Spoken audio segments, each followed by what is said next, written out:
వస్తుంది. ఆగమిత్రమా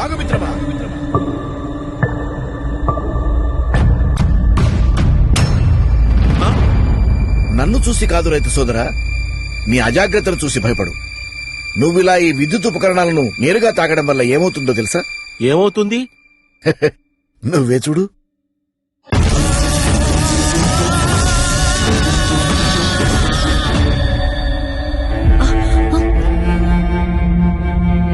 విద్యుత్ ఉపకరణాలను నేరుగా తాకడం వల్ల ఇంత ప్రమాదమా?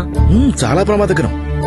విద్యుత్ సమస్య చిన్నదైనా పెద్దదైనా అది సంబంధిత విద్యుత్ శాఖ వారి ఆధ్వర్యంలో మరమ్మతులు చేయించుకోవాలి.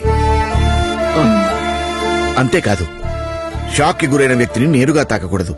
ఏమండి, అలా తాకిన వ్యక్తులు కూడా షాక్ కి గురై చనిపోయే ప్రమాదం ఉంది.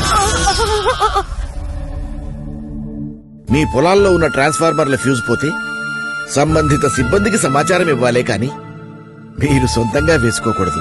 విద్యుత్ సమస్యల కొరకు టోల్ ఫ్రీ నంబర్ 1912కి డయల్ చేయండి. ఓ రైతు సోదరా, పంటకి నీళ్లు ఒక్కరోజు ఆలస్యమైనా నష్టం లేదు, కానీ నీకేమైనా అయితే నీ కుటుంబానికి జరిగే నష్టానికి బాధ్యులెవరు? ఒక్కసారి ఆలోచించు.